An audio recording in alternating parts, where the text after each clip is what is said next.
As cheesy as the Valentine's Day holidays can be, I kind of gotta admit, I love it. We're told that this month is all about finding and cherishing someone outside of yourself, which can be wonderful to be sure. But I'm not gonna lie to you, I use this month as a very selfish opportunity to totally dote on myself, and you can too. I'm Asia Suler of One Willow Apothecaries, and these are some super potent self-love spells to celebrate this month of Amor.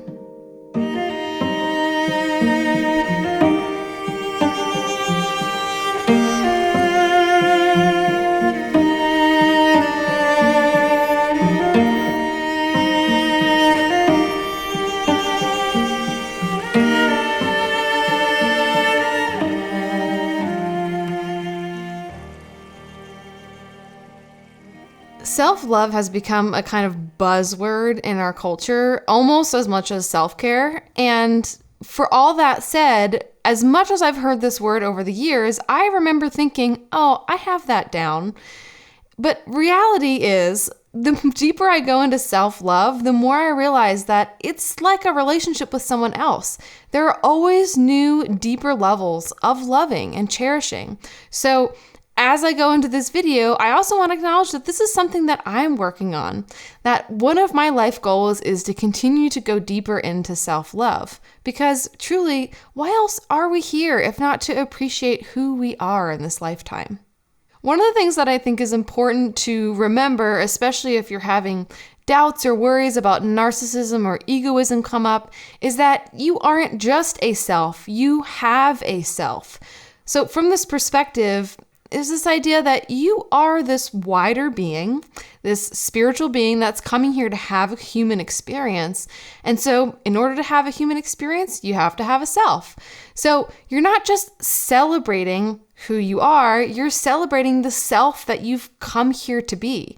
So in this way of thinking, it can sometimes drain out some of that self-judgment that we have around celebrating our being, to know that you have this self, and it's a wonderful thing to celebrate the gifts that you've been given, one of which is yourself. So here are 3 spells that I use to bring myself back into loving appreciation and joy of my own being. The first one is affirmations everywhere. So I know that some people are going to think this is cheesy, but I love it. In February, I tend to write down my affirmations about myself, and I put them everywhere, especially the night before Valentine's Day. I often set up a whole little gift or altar space for myself to surprise myself the next morning, and I will have little affirmations on there like, you are beautiful, you are so loved. You know, people, I think, sometimes get in this phase where they think, affirmations, that's kind of cheesy, but really, affirmations are spells. Spells being enchantments. And if we break down the word enchantment, what we see is that an enchantment is literally the speaking of a chant, the speaking of words that put people into a state of wonder, awe, possibility that frankly put you under a spell. So affirmations are spell words. So remember that when you're writing your affirmations for yourself. What is it that yourself, the self that you have, needs to hear? Write them down on Post-its or pieces of paper and put them up around your house. Really inundate yourself with these spells, and so that every time you see it and every time you speak it out loud to yourself, you know that you're actually casting a spell of self-love this month. The next thing is to begin the day with rose medicine. Now, I love this in particular actually on Valentine's Day, but you could do this any day this month or any day of your life. But roses are really powerful, and it's actually something that we've glossed over as roses have become really popular as love gifts, as Valentine's Day gifts. We forget actually how potent and amazing this plant really can be. So one of the doctrine of signatures about roses that's super important to keep in mind is that roses are these big, beautiful, open, luscious, delicious blooms. But the reason why they can bloom so wide and so big is because they have thorns. So roses are these perfect emblems of a totally open heart of joy, love, and celebration, and good boundaries. And this is important when it comes to self-love. So in order to really appreciate ourselves, we have to know where that boundary is between self and other. So roses are really helpful with this. And especially if you have any influences or people in your life that are feeding you negative stories about yourself, definitely look to rose medicine. If you're a sensitive or you're an empath, rose medicine will help you hold a really cool, calm, loving environment around yourself. Rose medicine is also anti-inflammatory, it's very nurturing for the heart, and it is, in general, very calming and even for some, slightly sedative for the nervous system, which is just wonderful this time of the year. So you can buy yourself a bouquet of roses. You can begin the day with a special rose elixir or tea that you've made. Sprinkle those rose petals after your flowers are done into the bath or give them back to the earth afterwards. There are endless ways that you can keep working with roses and just maintain that relationship. And I promise you that your feeling of being able to have a good boundary will create so much lushness in your life. The last tip is to do a journey to yourself. So I talk about shamanic journeys on my blog and also here on my YouTube channel, and you can find out more about that in both of those places.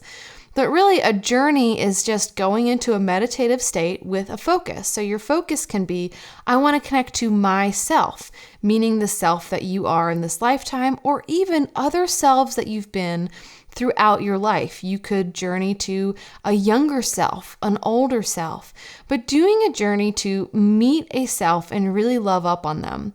So I had this experience years ago, but it was so profound it stays with me to this day. I did a journey, not even thinking about journeying to myself, but I did a journey and I was in this wide landscape, almost like the Great Plains, and I saw this person who was totally bedraggled. This person who seems like they had really just been through the ringer. And I went up to her and I realized she was me. And I realized it was the part of me that I was still having trouble loving, the part of me that maybe I distance at times, the part of me that doesn't have her stuff together, the part of me that feels really wounded or traumatized. And I looked her in the eyes and I said to her, I will love you and protect you until the end of time.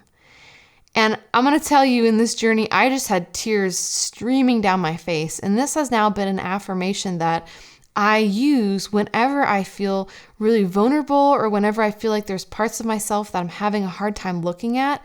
I imagine holding my own self in my arms and I say, I will love you and protect you until the end of time. And it's true, because this is the one person that we absolutely need to love and protect if we're going to live out this lifetime and be who we're meant to be.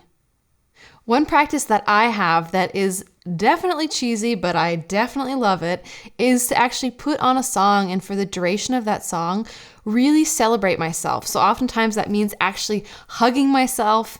I will twirl around. Sometimes I'll sort of pat out my hair or put my hands over my heart, but really loving up on my body like I would love up on my beloved. One of my favorite songs to do this with is Christina Perri's 1,000 Years, which is from the Twilight soundtrack, which honestly, I love as a self-love anthem. You know, I think it's great to apply it to other people too. Maybe that resonates with you. But when I listen to the lyrics, I'm like, this is about loving yourself. And I actually, in one of my retreats, I had all of the participants listen to the song and hold themselves the whole time in the midst of doing some pretty intense self-work. And it lightened the mood and it brought such a feeling of silliness and joy into the air. So if you want to, you can give this a try. Give yourself a hug and just sink into what it is she's saying here. So this month is all about the heart, right? This is the center point of this Valentine's Day metaphor. Well, in Chinese medicine, the heart is literally the place where our wider self comes and sits to have this experience as a smaller self.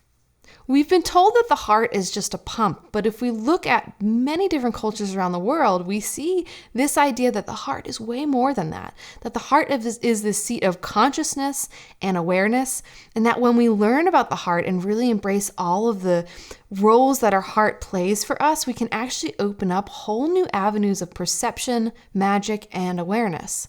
So if you're interested in this idea of the heart as a literal gateway, then you can check out my online class, Herbs for the Heart Gate. The entire class explores this concept of the heart as a gate, looking at emergent science and talking about the different herbs and medicine-making practices that can help us really engage with the power of our heart space. The course also includes several guided meditations that can help you drop into this month of self-love and self-healing. So if you liked this video, share it with all of your beloveds in your life. Let's really celebrate this month for the possibilities that it has, these possibilities of really loving and embracing and accepting ourselves for exactly who we are.